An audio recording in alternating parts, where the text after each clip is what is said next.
ሰላም ነው አለን። ቪዲዮ ላብራ ወይስ እንደዚሁ ልቀጥል? አንቺ እንደተመቸሽ።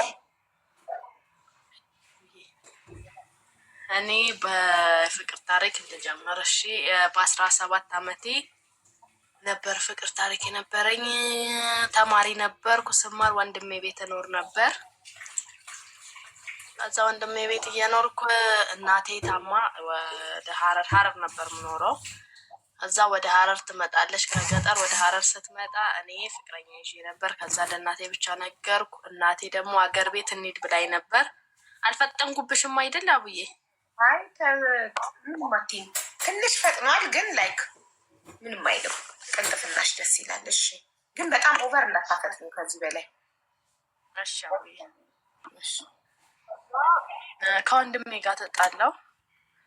ወንድሜ እሱን ጓደኛ እንደሆነ አወቀብኝ። ከዛ ከወንድሜ ጋር ስጣላ ወንድሜ በጣም አዘነብኝ ምናምን። ከዛ ምርጫ ተሰጠኝ። ወይ ደግሞ ስራ ትተሽ እሱን መርጠሽ ውጪ፣ ወይ ደግሞ እዚሁ ዝም ብለሽ ስር ያለኝ። ከወንድሜ ጋር ስለመሰራ ትምህርት እየተማርኩ ስለነበረ እኔ ደግሞ በጣም አፍቅሬው ስለነበረ ከዛ እኔ ትምህርቴን ትቼ አልፈልግም ብያቸው ከእናቴ ጋር ወደ ገጠር ሄድኩ። እናቴ ታማ ስድን ለበዓል ወደ ገጠር ሄደን ሄጄ ስመጣ ይቅርታ ዜድን አስገቧት። ኮመንታተር ድምፅ እየሆኗት ነው። ዜድ እያሉ ነው። ማን እንደሆነች ዜድ አላውቅም። ዜድ ችግር ላይ ናት እያሉ ነው። የገንዘብ እርዳታ አይደለም ብላ ራሷ ከጻፈች ሞዴሬተሮች አስገቧት። የገንዘብ እርዳታ አይደለም ካለች፣ ከዛ ውጭ ግን እንዳታስገባ፣ ካላለች እንዳታስገባ። ቴንኪዩ። እሺ ይቅርታ። ከዚህ በኋላ ላይዋልሽ። ኧረ ችግር የለውም አቡዬ። ከዛ ሀገር ቤት ሄጄ ከመጣው በኋላ በሄድኩበት ለአዲስ አመት ነበር የሄድኩት። በ3 ቀን አልቻልኩም በጣም እና በ3 ቀን ወደ ሀረር ተመልሼ የመጣው። ስራም አቆምኩ፣ ተከለከልኩ እና ወደ ስንት አመት መሰለሽ 4 አመት ምናምን ኖር ያለው ወንድሜ ጋር እየሰራሁለት ማለት ነው። እንደ እህትም እንደ ሰራተኛም ግን ያስተምረኝ ነበር። ከዛ ስመጣ እሺ እኔ ጋር ተመለሰሽ ካልገባሽ፣ እሱም አግብቶ ነበር እና ተመለሰሽ ከገባሽ ደሞዝሽ እያሰብኩልሽ፣ ስለዚህ እሱን ትተያለሽ፣ እሱ ደግሞ ምንም የለውም፣ ስለዚህ አቀጤም ስባል እኔ ደግሞ አልፈልግም፣ ከፈለክ ደግሞ ዝም አታስብልኝ፣ ወጥቼ መስራት እችላለሁ ምናምን እያልኩ ቆየን። ከዛ ሀገር ቤት ሄጄ ስመጣ 100,000 ብር እሰጣታለሁ፣ 5 አመት የሰራችበት፣ ከዛ ውጭ አልሰራም አለችኝ ብሎ ለቤተሰብ ተናገረብኝ።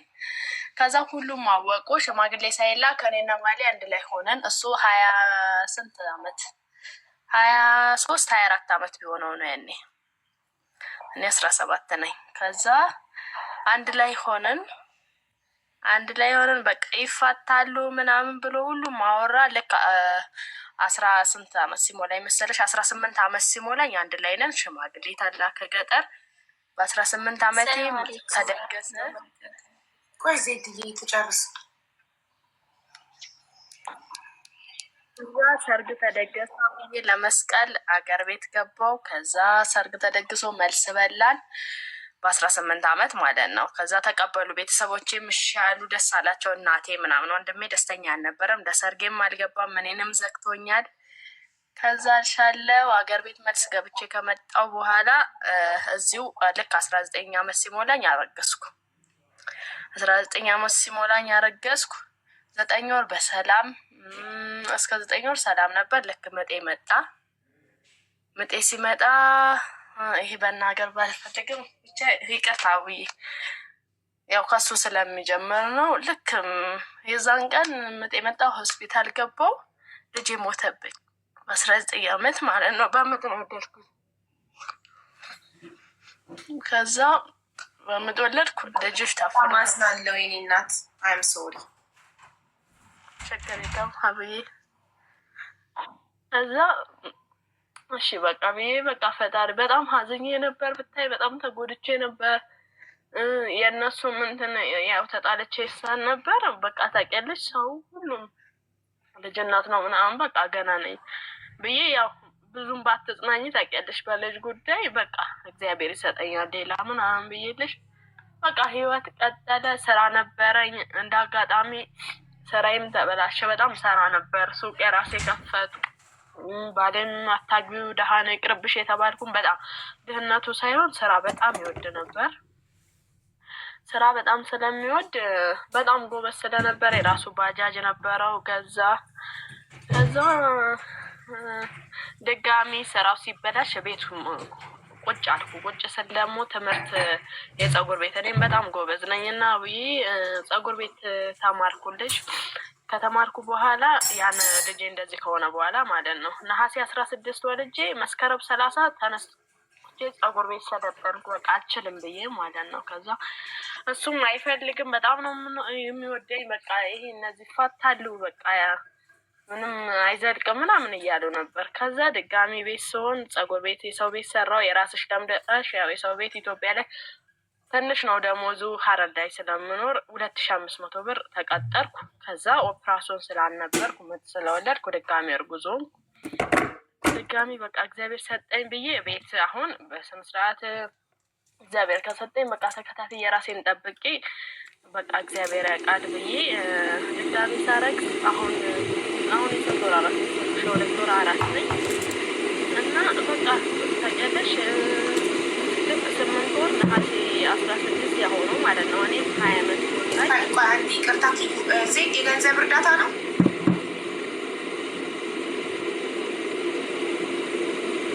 ሰላም አለይኩም የገንዘብ እርዳታ ነው ወይ ጥያቄው? እኔ አንድ ወር ናችሁ። በጣም አላህን መቀለጃ አታልኩ። ቅድምም አንዷ እሪ የምትባል በአላህ የገንዘብ እርዳታ አይደለም ብላኝ አምኜ ያስገባኋት። አሁንም ዜድ በአላህ የገንዘብ እርዳታ አይደለም ብላኝ አምኜ ያስገባኋት። ከዚህ በኋላ በአላህ ስባል እንዳላምን እያደረጋችሁ ነው። በአላህ ስባል እንዳላምን እያደረጋችሁ ነው። ተው አትዋሹ። የገንዘብ እርዳታ አልችልም እኔ ብዬ ህዝቡ የገንዘብ እርዳታ አይደለም ብለሽ አይደለም ብለው ጽፈው አምነውሽ ነበር ያስገባሁሽ። የገንዘብ እርዳታ አልችልም። አንድ አካሉ የጎደለ ልጅ ትናንትና ገብቶ የሕክምና ማስረጃ አቅርቦ ለሐኪም ልኬ ተጣርቶ እስኪመጣልኝ እየጠበቁ ነው። ሰኞ የገንዘብ እርዳታ አለብኝ። እሑድ ቪዲዮ እሰራለታለሁ ለልጁ። ሰኞ ጠዋት ቪዲዮ ሰርቼ ማክሰኞ እርዳታ ሰበስብለታለሁ። የእሱ ተራ ነው። አሁን ብዙ ወረፋ አለብኝ። ማነሽ ዳይመንድ ነው ስምሽ? ዩክናት ቴልሚ ሰራተኛሽ አይደለሁም። ደሞዝ አትከፍኝም፣ አልቀጠርሽኝም። አንቺ እኔን ማዘዛችን የወለድሽውን ልጅ ነው ማዘዝ ምችል ወይንም የቀጠርሽውን ሰራተኛ። ኦኬ ቤትሽን ላይቭሽን ከፍተሽ አንቺ ማድረግ ትችላለሽ። እኔን ግን ማዘዛችን ገባሻ? ታዘኛለች እንዴ? እዛ ሄደሽ ቀጥረሽ አሽከር እዘሽ ጨምላቃ ሶሪ ኪዩ ስላቋረጥኩሽ እናት ቀጥ ሀቡዬ ከዛ ስራም ተውኩ፣ እርጉዝ ሆንኩ ብዬሻለሁ። ከዛ ድጋሚ 8 ወር ነሐሴ 16 ሆነኝ። ነሐሴ 16 ቤተክርስቲያን እጄ ከመጣ በኋላ እንቅስቃሴ አልነበረም የልጄ። ከዛ እንዴት እንቅስቃሴ አይኖርም? ማታ በጣም ተጨነኩ ነሐሴ 16 እና ስጨነቅ በቃ እንዴት ምናምን ባሌም በቃ ራይዞሽ እንዴ ነው ያለው አይደል ምንም አይሆንም ምናምን እያለን ከዛ መጨረሻ ላይ ነሐሴ 17 ሆስፒታል ሲሄድ ልጅሽ በህይወት የለም ድጋሚ ያሉኝ። ሆስፒታል ሄድኩ። ከዛ እንዴት ማድረግ ይሻላል ስል ሴስ ሳይሆን በቃ ምጥ መውለድ ትችያለሽ ምናምን አሉኝ። በቃ ልክ አልሆንኩም ብዬ በቃ እና ቤተሰው እዚህ አሉ በጣም ብዙ ቤተሰው በቃ እናት አባቴ ብቻ ናቸው ሌላ ሀገር ያሉ። ሌላ ወንድም እህት አክስት አጎት ሙሉ እዚህ ናቸው። ሁሉም ሰምተው ማንም ማለት ነው እኔን እንዲረዳኝ ያኔ እንትን ብለህ የለ እምቢ ብያቸው የለ ማለት ሁለተኛው ምጥ ነው አይደል? ይሄኛው ሁለተኛው ምጥ ነው። ሁለተኛው የመጀመሪያውማ በምጥ ወልጄ በቃ የዛን ሰዓት ነው ታፍኖ የሞተው። በቃ አጣሽ። ዘንድሮ ደግሞ ከስንት ዓመት በኋላ ነው ማለት ሁለተኛው እርግዝና የተፈጠረው? በአመቱ ነሐሴ ማለት የአሁኑ ነሐሴ ነው። አሁን ወረዴው በቃ 2 ወር ሊሞላኝ ነው ገና። ከዛ ማንም አልነበረም። ባሌ ብቻ አብረን ሄድን። እንደዚህ ያሉኝ ድጋሚ በቃ ሀቡዬ ልነግርሽ አልችልም። ግን ማነው ያለኝ እዛ ጋር ቤተሰብ ነገር ምናምን ሲባል ቤተሰብ በቃ እንዴት ልበልሽ ያኔ እንደዛም ስላለ ከሁላቸውን ከአብዛኛዎቻቸው ተቀያይም ያለው ደሃ ነው እንዴት እንደዚህ ትያለሽ ምናምን ስላሉኝ ስለነበረ ከማናቸውም ስለማልግባባ ልክ ድጋሚ ይሄኛው እንደዚህ ሆነ። ሀብዬ አመንሽኝም አላመንሽኝም ማንም ምንም አልመሰላቸውም። ግን እኔ እና እሱ በጣም ስለምንዋደድ በጣም እኔም በጣም ነው የምወደው፣ በጣም ነው የማከብረው። እሱ አሁን ህዳር ሲመጣ 27 ዓመት ይሞላዋል። እኔ ደግሞ 20 ዓመት ሞልቶኛል እና ሴስ ተሰራው ድጋሚ በሁለተኛው አሁን ነሐሴ 18 ጠዋት ብቻ ሁለተኛ እድል ተሰጥቶኛል እና ነሐሴ 17 እንደዛ ተብዬ ሆስፒታል ገባሁ። ሆስፒታል ስገባ እኔም አልተረጋጋሁም። ግዴታ መረጋጋት አለብሽ ምናምን አሉኝ። ከዛ ገባውና ነሐሴ 18 ጠዋት እሑድ ላይ ደም ፈሰሰኝ። ከዛ በቃ ልትሞት ነው አይሆንም ብለው ቤተሰብ ፈረመ። ባሌ ነው ይሄ ሁሉ ኃላፊነት ያለበት እና እሱ ብቻው እዛ ጋር ተጨንቆ አክሳቆት ተደውሎለታል። በእርግጥ ግን ብቻው ነው እዛ ጋር እየተጋፈጠልኝ ያለው። በቃ እሱም ተጨንቆ ከዛ ተፈረመ፣ ገባው፣ ሙሉ ማደንዘዣ ተሰጠኝ፣ ኦፕራሲዮን ሆንኩ። ይሄኛውም ድጋሚ ይሄ ደግሞ 9 ወር ሆኖ ሳይሆን በ8 ወሩ ነው ታውቂያለሽ። እዛ ምክንያቱም አልታወቀም ምናምን ሀቡዬ የዛኛውም አርሶኝ እንደ አቡዬ ልጁ በድጋሚ ልጅ ሁለተኛውም ለምን አላውቅም። ምንም ነገር አልወደኩም። እንደማልፈስም ልክ በ16 እንደዛ እንቅስቃሴ ቀነሰ ብዬ በ16 ቤት አድሬ አሁኑ ነሐሴ 16 በ17 ሲሄድ በህይወቴ ለማሉ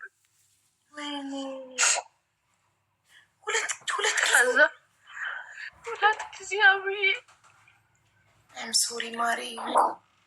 ፈጣሪ አይሳሳትም። እሱ ሁሌም ትክክል ነው። እሱ ሲሰጥም ሲነሳም ሁሌም ትክክል ነው። እሱ ታውቂያለሽ፣ እንደዛ ብዬ ተቀብዬ ነበር። አሁን ታውቂያለሽ የሆነ እንዴት ልበል የሆነ ክብድ ብሎሽ ያውቃል። የሆነ እግዚአብሔርን በቃ አይሳሳትም ብለሽ የምታስብ እንዴት መሰለሽ አቡ አንዴ ሲሆን እሺ በቃ ፈጣሪ አይሳሳትም ምናምን ብለሽ እንድትቀበይ ያደረገሻል። ሁለቴ ሲሆን ከባድ ነው። ፈጣሪ አይሳሳትም አይነት እሱ እኮ ተሳስቶ ያውቃል። እና ከዛ በቃ ሁለተኛ እንደዛ ሆነ። ብቻዬን ይቅርታ በጣም አይዞሽ የእኔ እናት። አንዴ ቢሆን ፈጣሪ አይሳሳትም ይባላል።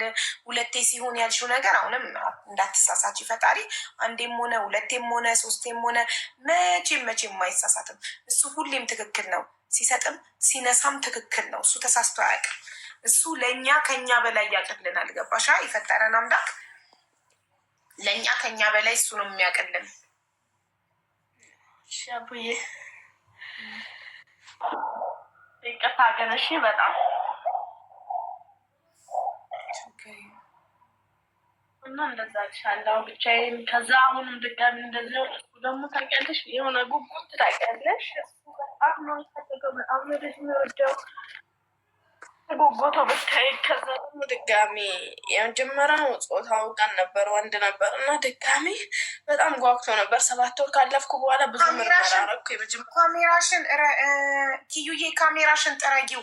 ካሜራሽ ላይክ አመድ የተበተነበት ይመስላል። እሺ አሁንስ እንደሱ ይሻላል።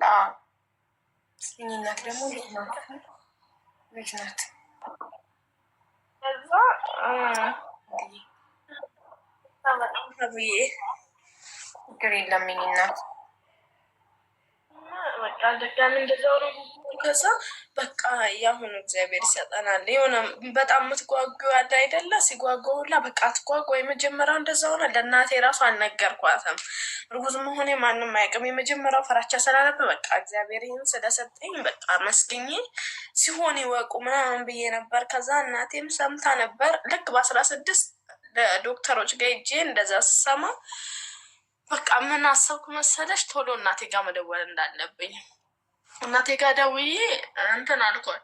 እማዬ ሰምታለች እህቴ ነግራት እንደዚህ እርጉዝ ነች አይቻታለሁ ብላ። ቤት የሚመጣ የለም የሚጠይቀኝ የለም። በዛ ምክንያት ባልኩሽ ማለት ነው ከሁላቸውም ወጥቼ። ከዛ በቃ እናቴ ደወልኩላት በ17 እንደዛ ሆስፒታል ከመጣ በኋላ የእናቴ እህት እዚህ መታ ቤት። ከዛ እናቴ በቃ የ3 ወር እርጉዝ ነበርኩ። እኔ ግን ነገ ልሰራ ነው አልታወቀም ምን እንደሞ ልሞትም እችላለሁ። ከዛ እኔ ሆድሽ ውስጥ ሞቷል ተብያለሁ። እሷ ደግሞ ገጠር ስለምትወል በጣም ነው የምታሳዝነኝ። ከዛ ብዬ ደውዬ እናቴ በቃ የ3 ወር እርጉዝ ነበርኩ፣ ባለፈው እኮ አስወረደኝ አልኳት። ታውቂያለሽ አላመነችኝም። ደርሳለች ተብያለሁ ምናምን። በዛኛው በጣም ነው የተጎዳችው። ሁላቸውም 3 ልጅ ድራለች፣ ግን ማንም አልወለደም ቤት።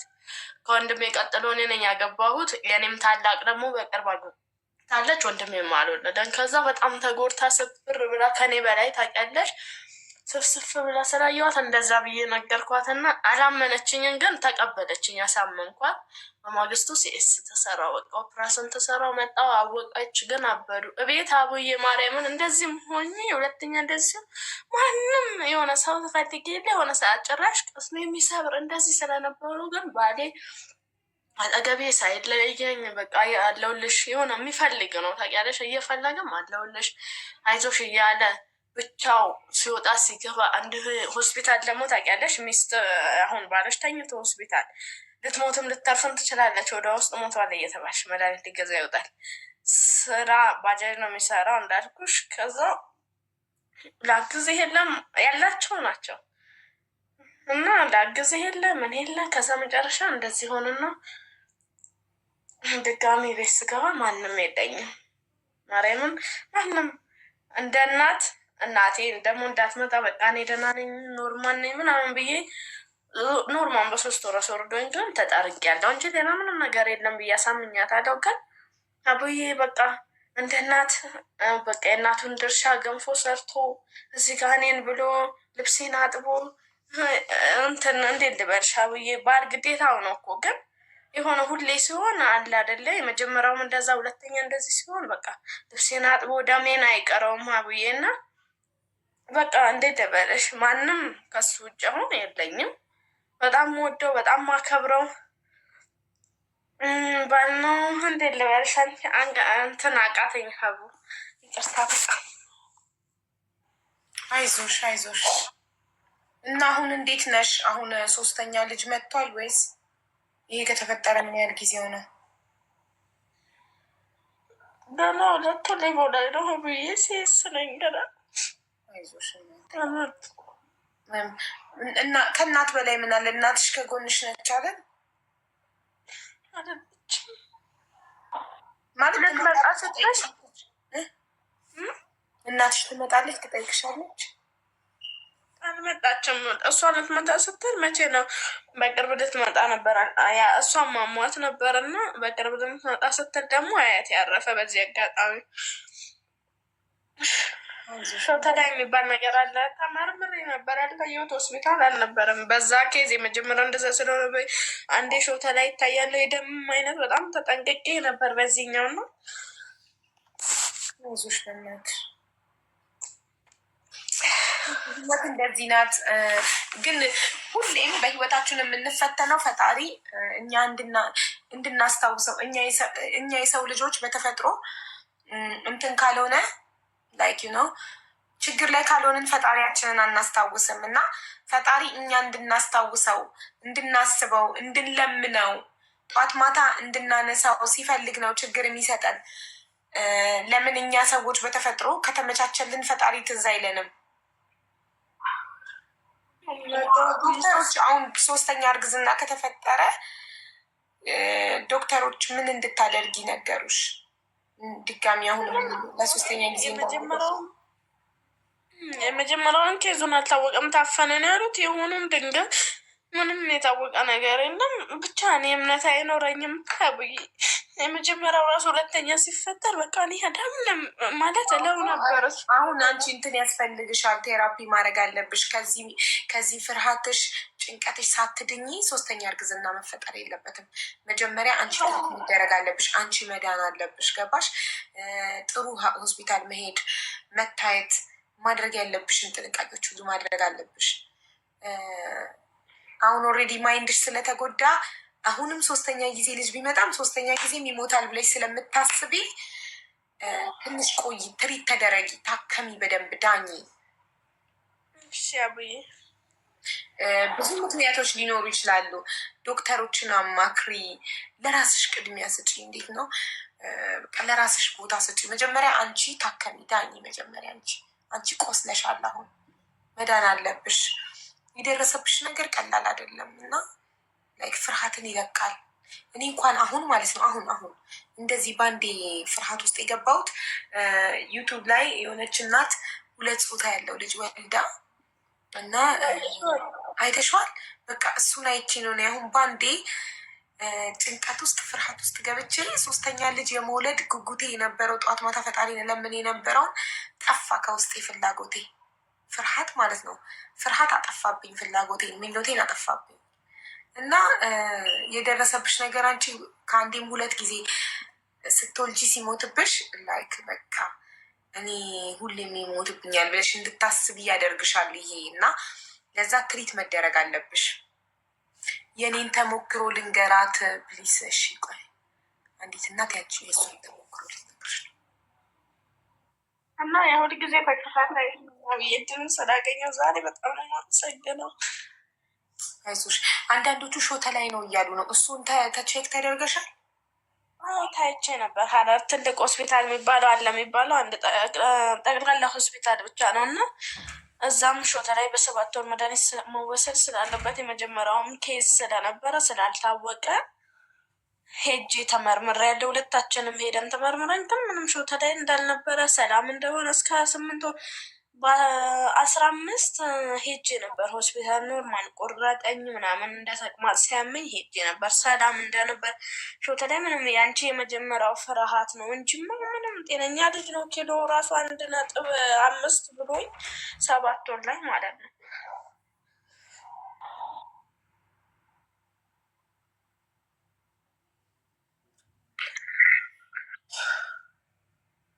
እንትን ሌላ ደግሞ ምንድነው አርኤች ፋክተር ሊሆን ይችላል። አዶን በጣም ጥሩ ትልልቅ ሆስፒታል መሄድ አለባት። ዶክተር ማማከር አለባት። ለ3ኛ ጊዜ ነገር እንዳይፈጠርባት ምን ማድረግ እንደምትችል መጀመሪያ እኮ አንድን ችግር ለመቅረፍ አንዲት እናት የኔን ተሞክሮ ላካፍላት ብላ ኢንቫይት አድርጊያት ነበር። ኢትዮጵያ ናት መሰለኝ፣ ኔትወርኳን ቢያለት መሰለኝ። እንትን ምንድነው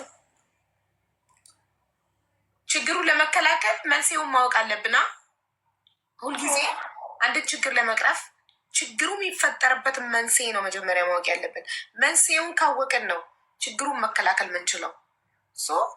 የኔ አስተሳሰብ እንደዛ ነው። መጀመሪያ መንስኤው ምንድን ነው የሚለው መጠናት አለበት።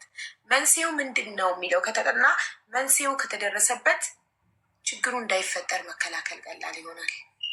በመጀመሪያ ደረጃ እሷን ባሏን በደንብ ተመርምረው መንስኤው ምን እንደሆነ ታውቆ መንስኤው ከታወቀ ችግሩ እንዳይፈጠር መከላከል ይቻላል።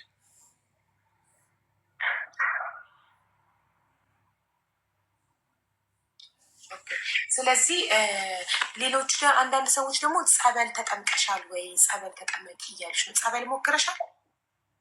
ተጠምቄ ነበር። እኔ ደግሞ እንደውም አሁን በቃ ቤተሰብ ራሱ እንትን ያረገኝ አውቃለሁ። አንቺ ቤት ስለ እምነትና ስለ ብሔር እንደማይወራ ከፈቀድሽልኝ ሄጄ ነበር። እየተጠማኩ ነበር። እንደ አጋጣሚ ግን አብዛኛው ደግሞ አሁን በቃ ታውቂያለሽ፣ የሰውም እንዳሰሚ የሚያደርግሽ አንዳንዴ ቅስምሽን የሚሰብርሽ አለ አይደል? መጀመሪያ ተጠመቂ ብዬ ተጠምቄ ነበር። ግን እንደደርስ አካባቢ ከዛ ጸበል ተጠምቀሽ ነበር እንደዚህ ትሄጂ ነበር እንደ እርጉዝ እኮ ነው እኮ ጸበል አይደረግም ምናምን እያሉኝ ነው እንጂ ተጠምቄ ነበር። ሰው አትስሚ።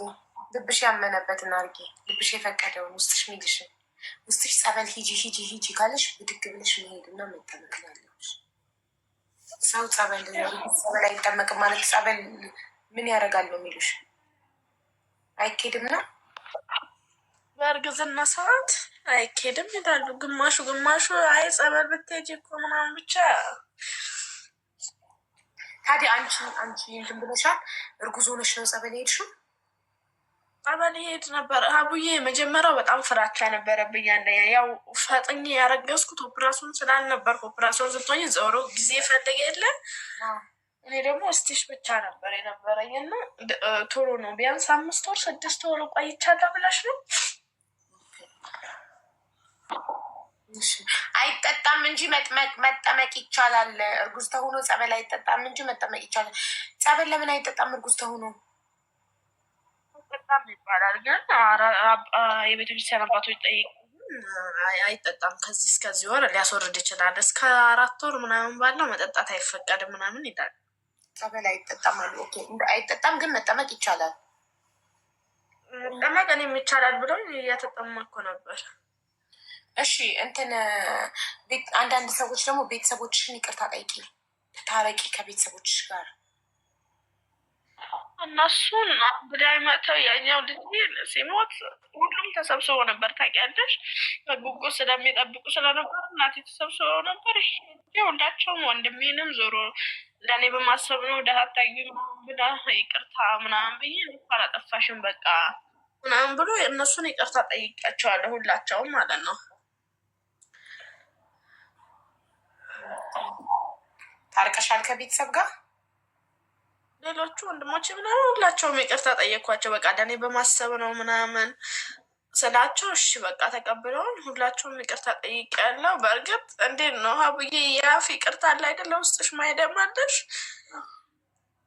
አንድ ሰው ይቅርታ አላረኩለትም ይቅርታም አልጠየቅኩም። ለምን ብትይ ያኔ እንደሞተብኝ ልጅ አዲስ ዓመት ላይ እንደዚህ ዘፈን ልክፈት ምናምን ብለውን በዛ ተጣልቻቸው ነበር አንድ ሰው ማለት ነው። እና ከዛ ግን ይቅርታም አልጠየኩም። በቃ ላይን የምጠየው ሰው አለ አይደለ? ልክ ያንቺ ልጅ ማጣት መሞት ብርቅ ነው ምናምን ብለው ያን ይቅርታ ማድረግ አልቻልኩም። ታውቂያለሽ ብል ደስ ይለኛል፣ ግን ውስጥ ያልቀበለሽ አለኝ። ያንቺ ልጅ ብርቅ ነው እንደዚህ መሞት ምናምን፣ ስንት ሰው ይሞት የለ የገዛ የሆነ ስጋሽ ሲለሽ አቺን ያ ሰው ብቻ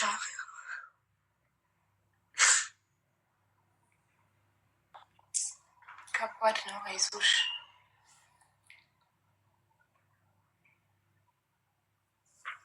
አይዶን ምን እንደምልሽ አላውቅም። ፈጣሪ ያበርታሽ።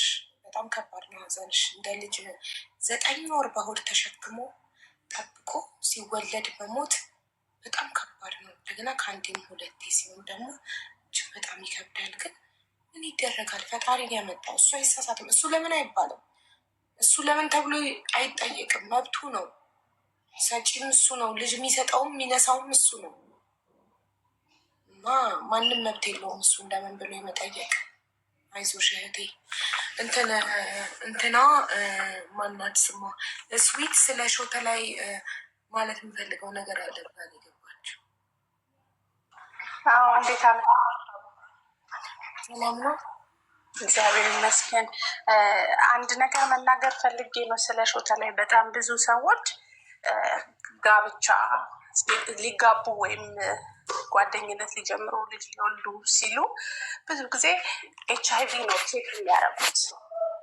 እሱ ነፃ ነው ብሎ ካሰቡ ሌላው ነገር ሁሉ በቃ ልክ እንደሆነ ነው የሚያስቡት። ግን አሬንጅ ፋክተር በጣም ማተር ያደርጋል ለእንደዚህ አይነት ጉዳይ ማለት ነው። በአጋጣሚ ሆኖ እኔ የዚህ ችግር ባለቤት ነኝ። ግን ቀድሜ ስላወቅኩ ኢንፎርሜሽኑ የሚገርምሽ 17 ዓመቴ ላይ ነው ያወቅኩት። በትምህርት ቤት ደም ስሰጥ ኔጌቲቭ ነሽ RH ኔጌቲቭ ነሽ ተብዬ ኢንፎርሜሽኑ ያኔ ኖረኝ ማለት ነው። እና ለዛ ነገር በጣም ኮንሰርንድ ሆኜ ነበረ። እዛ ልጅ በሆንም ግን ይሄ ነገር ብዬ ልክ ሪሌሽንሺፕ ውስጥ ስገባ ትዳር ውስጥ ስገባ ምናምን ያንን እውቀት ተጠቀምኩት እና ብዙ ሰዎች ከኤችአይቪ ቀጥሎ ስለዚህ ነገር ትኩረት ቢያደርጉ አሁን እህቴ ያለችበት ችግር ላይ አይወድቁም። ምንድን ነው ጉንፋን ሲይዘን በብዛት መድኃኒት ሳንወስድ ራሱን ሰውነታችን ያክም አይደለ? ልክ እንደዚሁ የተቃራኒ የሆነውን የደም አይነት እንደ ባዕድ ነገር እንደ ቫይረስ አይቶ ሰውነታችን ያህ ነገር እንዳያድግ ጽንሱን የመቃወም ወይም ደግሞ ከጽንሱ ራሱን የመጠበቅ ነገር ነው የሚያደርገው።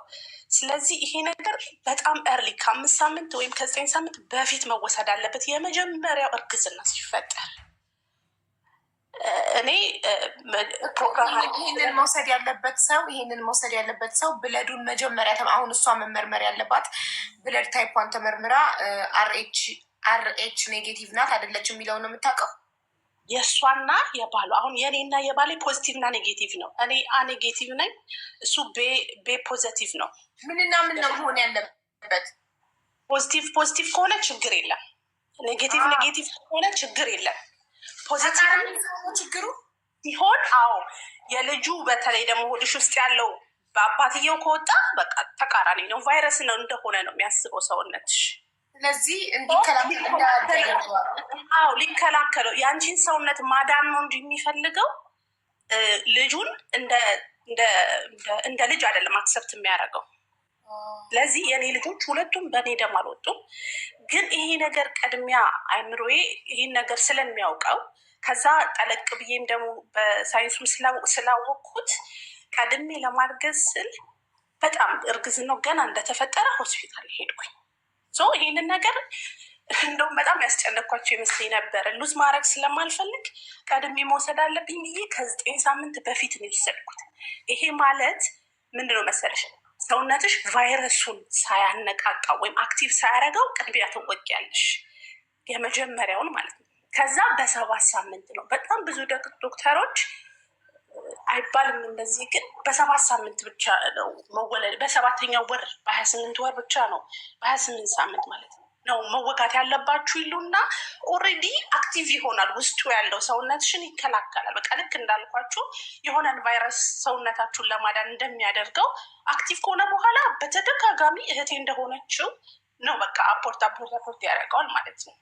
ኦልሬዲ ተነቃቅቷል። ይህ መከላከያ አክቲቭ ሆኗል ሰውነታችን ላይ። ስለዚህ ድጋሚ እንደያዘሽ ጉንፋን ለመከላከል ራሱን በጣም ስትሮንግ ያደርጋል ማለት ነው። ስለዚህ እህቴ እግዚአብሔር ስለሚችል ከዶክተር በላይ ከሁኔታ በላይ ስለሆነ በፈጣሪሽ ተማምነሽ አንዴም 2ቴም 3ቴም ብዙ ጊዜም ቢሆን እግዚአብሔር መልካም ነው የበለጠ ሊያቀርብሽ ስለሚሆን ጸንተሽ እንትን በይ።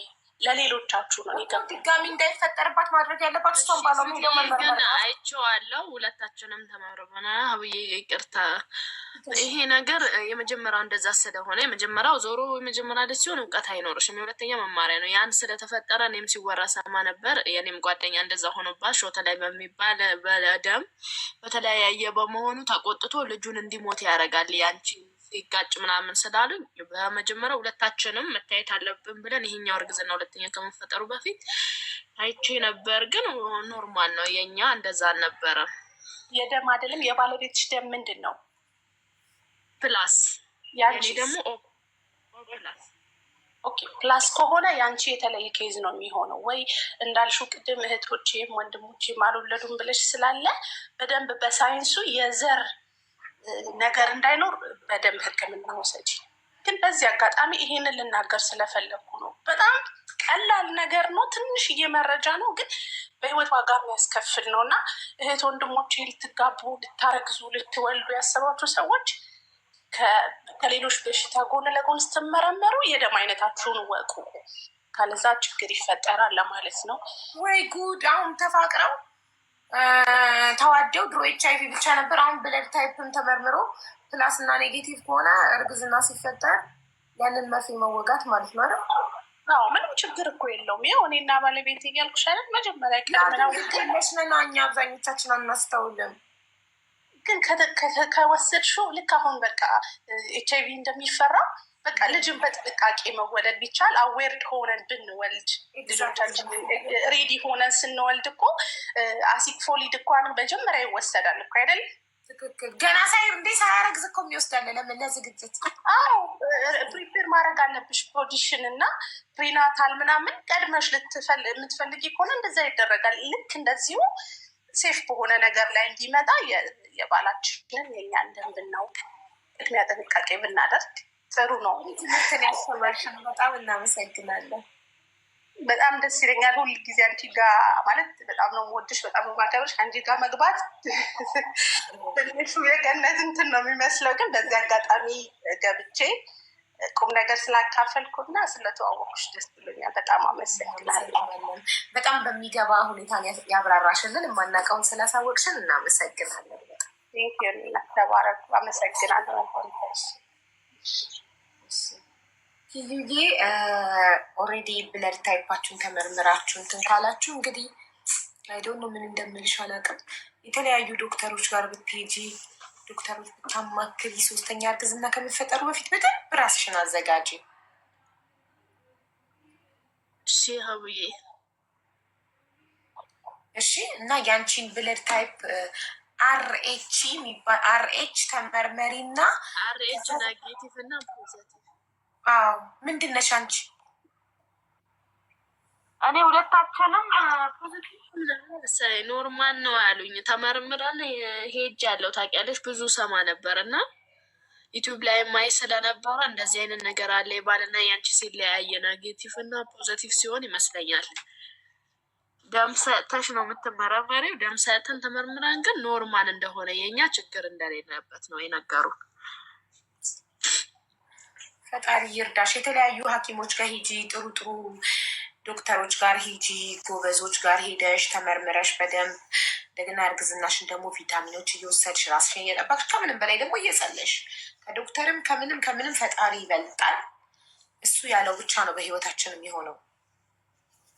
አቡሽ እኮ ሾታዬ ስለወደ እኮ ነው የምትጠነቀቀው። አሁን እንድትጠነቀቅ እየነገርኳት ያለሁትኝ እና አይዞሽ እሺ። በጣም ይቅርታ ግን ሀብዬሽ እና ምንም ችግር የለም። አሁን ገና የ2 ወር አራስ ነሽ። ህፃን ልጅ ግን ነፍሲ ማር አይባልም እና በቃ ምን እንደምልሽ አላውቅም። ፈጣሪ ይተካልሽ፣ መንታውን ይስጥሽ እና ይተካልሽ። ይችላል እሱ ቢሰጥም ባይሰጥም ትክክል ነው። ባይዘወይ ቢሰጠንም ባይሰጠንም አይሳሳትም። ቢሰጠንም ባይሰጠንም እሱ ትክክል ነው። ሲሰጠንም ሳይሰጠንም እሱን ማመስገን አለብን። ገባሻ? እሱ ከኛ በላይ ለእኛ ያቅልናል። ገባሽ? እሱ ሁላችንንም እኩል ይወደናል ማለት። አሁን አንቺ ምናልባት የሚሰማሽ ስሜት የወለዱ ጓደኞች ምናምን ስታይ ሊከፋሽ ይችላል። ምናልባት ፈጣሪ ከባሰ ነገር እየጠበቀሽ ቢሆንስ? ለምሳሌ አንቺንም ልጅሽንም ከስቃይ ለመጠበቅ ቢሆንስ? ምናልባት ማይንቀሳቀስ ማይናገር ማይሰማ ልጅ ሆኖ እሱ እዚህ ምድር ላይ ሆኖ ከሚሰቃይ እናቱም አብራው ከምትሰቃይ ብሎ ቢሆንስ? በጊዜ የወሰደው ምን ታውቂያለሽ? አንቺ አታውቂም። የወደፊቱን የሚያውቀው ፈጣሪ ብቻ ነው። ፈጣሪ እኮ ምክንያት አለው። እያንዳንዱን ነገር ሲያደርግ ምክንያት አለው እና እኛ ስለምንቸኩል ሰዎች ስንባል ለእኛ ለሆነ ሰው ሰጥቶ ለእኛ ካልሰጠ እኔን አይወደኝም ከሌን ይወዳታል ብለን እናስባለን። ፈጣሪ ሁላችንንም እኩል ይወደናል። ሁላችንንም፣ ቆንጆንም አስቀያሚውንም፣ የተማረውንም ያልተማረውንም፣ ሀብታሙንም ድሃውንም፣ ሁሉንም የሰው ዘር በሙሉ እሱን የፈጠረን እኛ ራሳችንን አልፈጠርንም። እሱን የፈጠረን እሱ ሁላችንንም እኩል ይወደናል። ይሄን ስታምኝ ጥንካሬ ይኖርሻል። እኩል ሁላችንም እንደሚወደን ስታምኝ እና እሱ ምንም ነገር ሲያደርግ ሲሰጥም ሲነሳም እንደማይሳሳት ስታምኝ ያኔ ትበረቻለሽ። አይዞሽ እና ምን ትያለሽ መሰለሽ? ሁልጊዜ ስትጸልይ አንተ ስትሰጥም ስትነሳም ትክክል ነህ እና ብትሰጠኝም ባትሰጠኝም እኔ እወድሃለሁ፣ አመሰግንሃለሁ፣ ደስተኛ ነኝ ብለሽ ነው መኖር ያለብሽ። ከዛ እሱ በፈቀደ ሰዓት በፈለገ ሰዓት እሱ ባለ ሰዓት ይስጥሽ። አንቺ ራስሽን አታስጨንቂ። እና ደግሞ ገና ልጅ ነሽ፣ ገና አንድ ፍሬ ልጅ ነሽ። ፊቷን አይታችኋታል? ገና ልጅ ናት።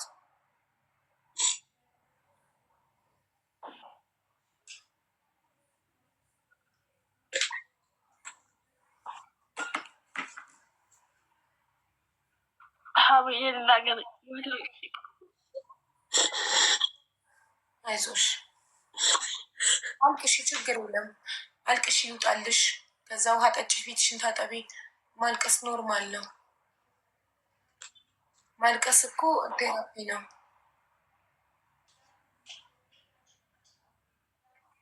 የኔም ቢ ኔጌቲቭ ነው፣ ግን መድኃኒቱን በመውሰዴ ፈጣሪ ጤነኛ ልጅ በመውሰዴ አስቀድሜ 2 ጤነኛ ልጆችን አልቻለሁ። ሰሊና ያ ብዙ ሰዎች እየጻፉልኝ ነው። ትክክል። በቃ ከዚህ በኋላ እሷ ተመርምራ አሬች ኔጌቲቭ ከሆነች መድኃኒቱን ትወስዳለች፣ ትወልዳለች እንደ ፈጣሪ ፍቃድ። እሱ ሁሌም ትክክል ነው። እንዴ መሀን የሆኑ ሳሉ አይደል? የእርግዝናን ጣዕም ያላዩ፣ የምጥን ምንነት ማያውቁ፣ ልጅ መወልደው ማያውቁ፣ ቤተሰቦቻቸው የጣሏቸው ልጆችን አንስተው ፍቅር ሰጥተው ያሳደጉ አሉ አይደል? እንዴ እነዛ ሰዎች መሀን የሆኑት ከናካቴ አርግዘው የማያውቁትስ ምን ይላሉ? ፈጣሪ አይሳሳትም፣ ትክክል ነው። እኔ እንድወልድ ያልፈቀደበት ምክንያት ያልፈለገበት ምክንያት እኔ በጣም ደግ ሩህሩህ ስለሆንኩኝ አይደለም የራሴ ልጅ የሰውን ልጅ በጣም ፍቅር ሰጥቼ ማሳደግ ስለምችል በጣም ደግ ልብ ስላለኝ ነው እኔን የሰው ልጆች በማደጉ አምጥቼ እንዳሳድግ መርጦ መሀን ያደረገኝ ብለው ደስተኛ ሆነው ፈጣሪያቸውን እያመሰገኑ ወላጅ የሌላቸው ህፃናትን እያሳደጉ የሚኖሩ በጣም መልካም እናቶች አሉ። እናትነት መውለድ አይደለም፣ እናትነት ማሳደግ ነው። ደም ግፊት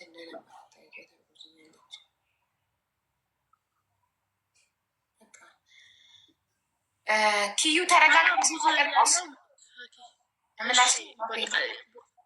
ተረጋጋሽ፣ ተረጋጋሽ፣ ውሃ ጠጣሽ፣ ፊትሽን ታጠብሽ፣ ፊትሽን ታጠቢ፣ ውሃ ጠጪ፣ ፊትሽን ታጥበሽ ውሃ ጠጥተሽ ፊትሽን ታጥበሽ ነይ፣ ፊትሽን ታጥበሽ ውሃ ይዘሽ ነይ። እየጠጣሽ እናወራለን። አልቅሰሽ ከጨረሽ ይበቃሻል። ፊትሽን ታጠቢ።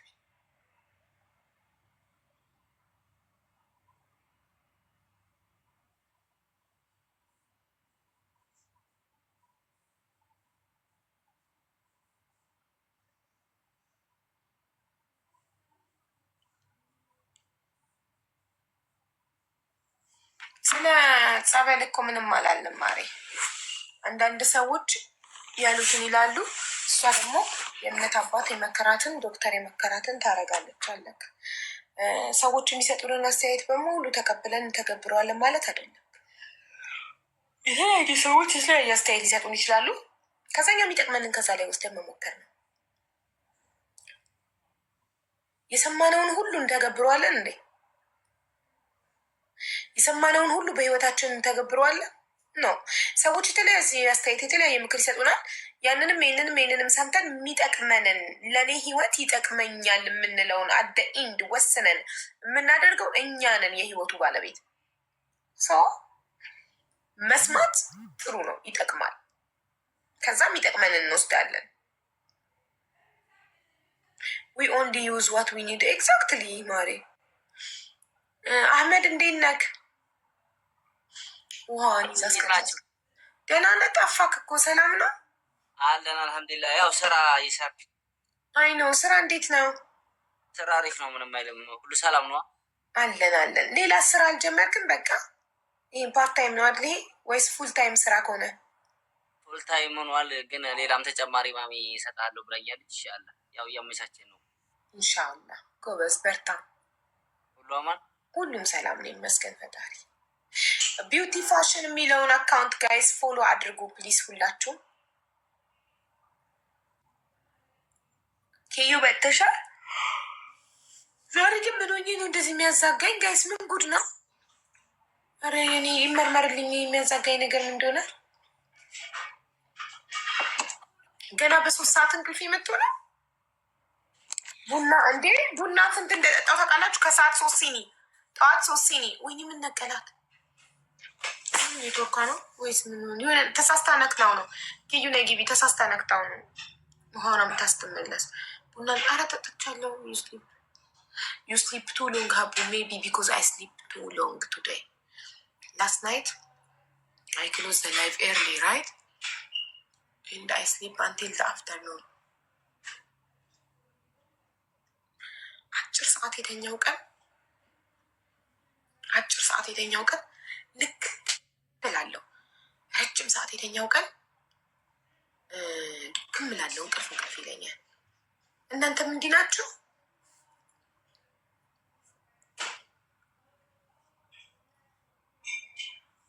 አቡዬ ሰውነቷ እስከሚጠነክር ማህፀኗ እስኪጠነክር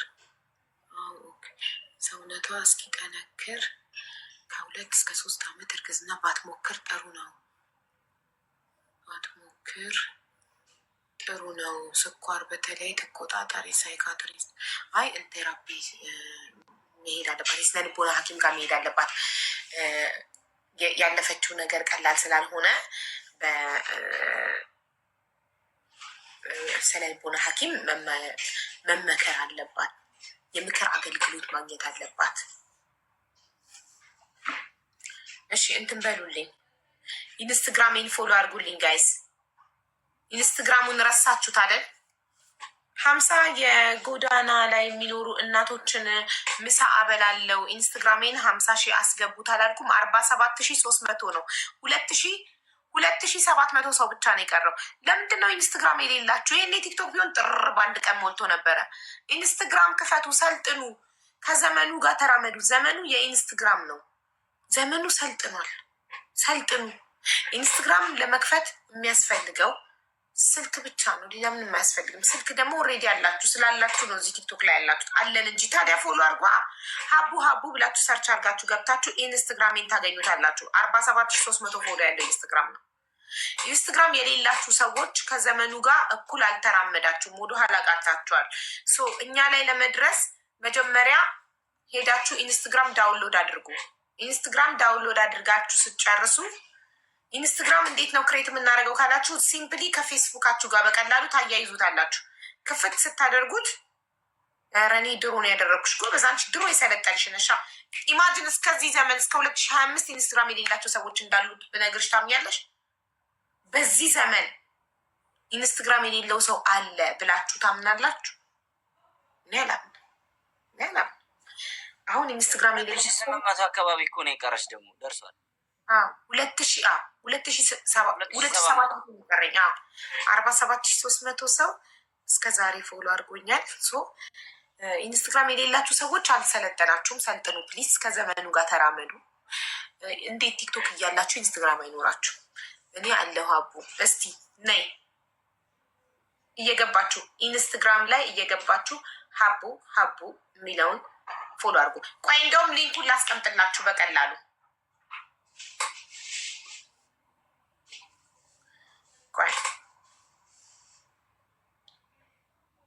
እንዲህ አድርጌ ሼር ኢንስትግራሙን ሼር። የታለች እንትና ኪዩ የታለች?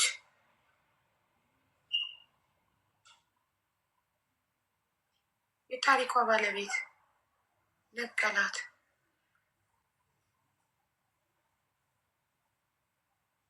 ለአንቺ ስል ከፍታለሁ። ሀቡ ጎበዝ። ሳራዬ ክፈች የኔ ማር። ቆይ ሼር ፕሮፋይል አድርጌ ቴሌግራም ላይ ሳስቀምጥላችሁ ሊንኩን ታገኙታላችሁ። ይኸው ቴሌግራም ላይ ለቀቅኩላችሁ። አሁን ቴሌግራም ላይ ግቡ። ባዮዌ ላይ ቴሌግራሜን አስቀምጫዋለሁ። ወይንም እዚህ አካውንት ፕሮፋይል ላይ ቴሌግራሜ አለ። ይሄኛው አካውንቴ በትልቁ ያደረኩት ላይ ቴሌግራሜ አለ። ግቡ እስቲ። ስትገቡ ሊያችሁ እንደገባችሁ ምልክት ስጡኝ። ቴሌግራም ላይ እንደዚህ አሁን ያስቀመጥኩት ሊንክ ላይ ልብ ስጡኝ። ልብ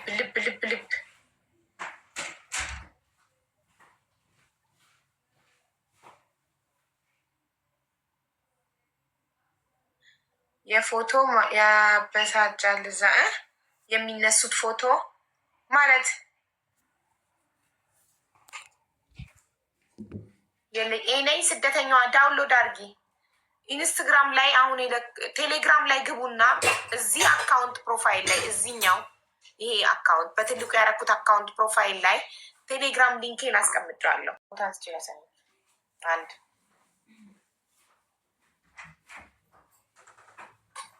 እሺ፣ ፎቶ አንስቼ ላሳያችሁ። እናንተ ምረጡ በየትኛው ፍሊተር ነገ ኢንስትግራም ላይቭ ልግባ። ምን ይሄ ግን ምንድን ፈጣሪ ሆይ አይን ብቻ ነው የሚያሳምረው። እንትን የአይን እንትን ስለሚሰጥ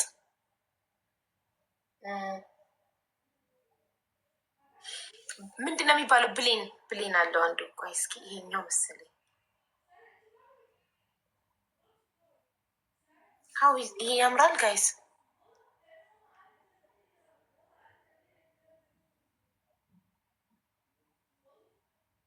ሲያስቅ ፈጣሪ ድረስ። ይሄኛው ግን ይሄኛው አይኑ ብሌን ብቻ ስላለው ነው የሚያምረው። ኖ አውቃችሁ ላይቭ እንዳልሄድ አውቃችሁ ኢንስትግራም እንዳልሄድ ኢንስትግራም ላለመክፈት ሰንፋችሁ የራሳችሁ ጉዳይ። የሚፈልጉኝ ኢንስትግራም ላይ ይመጣሉ። ከነገ ጀምሮ ላይቭ የምገባው በኢንስትግራም ነው። ታያላችሁ። አውቃችሁ ነው ያምራል፣ ግን አውቃችሁ ኢንስትግራም ላይ እንዳልሄድ ነው። እንዴት ነው? ኖ እሺ፣ ሌላ ፍሊተር ላስመርጣችሁ። አረቦቹ የሚጠቀሙት እስቲ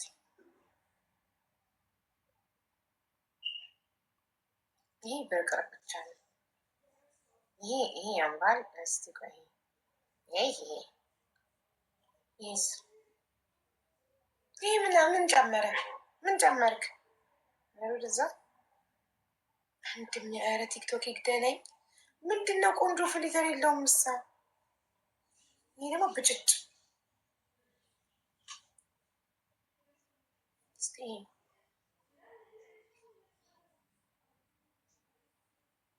እስቲ ይሄን ይዩት ማሮቼ። ይሄስ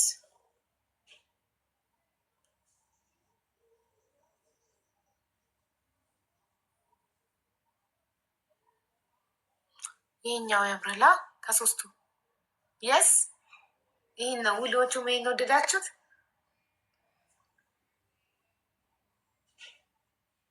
አነጻኝ እንጂ የሳ ያምራል። ከዚህ እሺ እዩት። ከዚህ 1 2 3 ቤቱ ልግባ ነገር። ሶስተኛው ቁጥር ንገሩኝ። 1 ወይ 2 ህፃን አረገሽ ቤቢ ፌስ። በቃ ሁላችሁም 3ን ወዳችሁታል። 3ን ፌቮሪት ይላርግ። 3ን ወዳችሁታል ሁላችሁም። ድቡሽ ያደረገኝ ግን ወንዴን ሙልት በቃ 3 በ3 ነው ነገ የምገባው። እሺ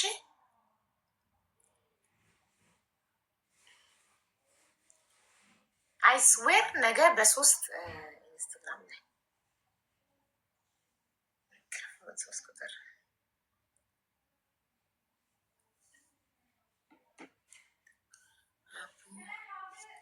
ቆይ ኢንስታግራም ላይ ገስት ማስገባት ይቻላል?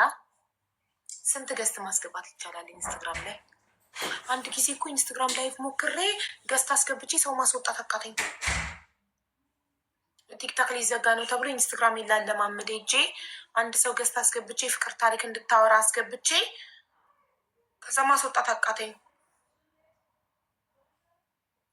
ዊ ካን ፑሽ ጊፍት ኦን ኢንስታ ቡሸታ። ኢንስታግራም ላይ ጊፍት መስጠት ይቻላል? እስቲ ስጡኝ፣ እስቲ ያሳዩኝ እውነት ከሆነ።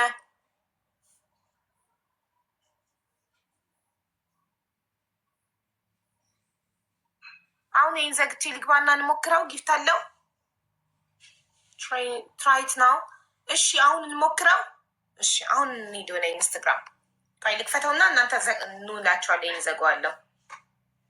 ጊፍት እውነት የሚሰጥ ከሆነ ትሰጡኛላችሁ። ኦኬ የትኛው ነበር ፍሊተር የተስማማ ነው? አይደለም ፌቮሪት ያላርኩትም ነበር እንዴ?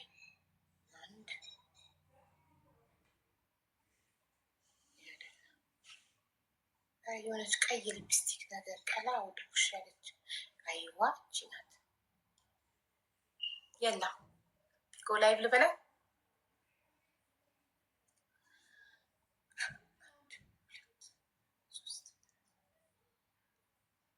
እና ገስት ምናምን ማስገባት እንደሚቻል እና ምናምን እንሞክረዋለን። ኦኬ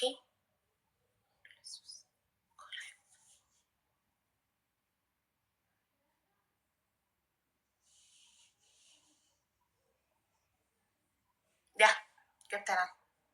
ኑ ወይኔ ግን ልዩነት እዚህ ጋር ሌላ ከለር፣ እዚህ ጋር ሌላ ከለር። ጉድ እዚህ ጋር አረብ መስዬ ቀብጭ። እስቲ ከቲክቶክ ነው የመጣ ነው በሉኝ እየመጣችሁ ወደዚህ ኖ ወደዚህኛ። ወይኔ ጉዴ ልዩነቴ ለራሴ ይገርመኛል። እዚህ ጋር ነጭ ነው። እናንተ መጥተው እዚህ ጋር እየሳቁ ነው። እስቲ ከቲክቶክ የመጣ ነው በሉ። እንዴ ኪዲ እስቲ ነይ ጎ ላይቭ ዊዝ ኪዲ ነይ። ኢንቫይት አድርጌሻል። እስኪ እንዴት እንደሚወጣ ታሳይኛለሽ። ገስት አስገባብ እና አወጣት ታሳይኛለሽ። አቤት የሀገር ገስት ላኩልኝ።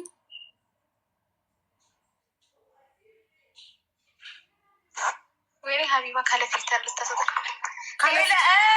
አንቺ እየሞከርኩት እኮ ነው። ኢንስታይን ከነገ ጀምሮ ቲክቶክ ትቼ ኢንስታግራም ላይቭ ልገባ ነው።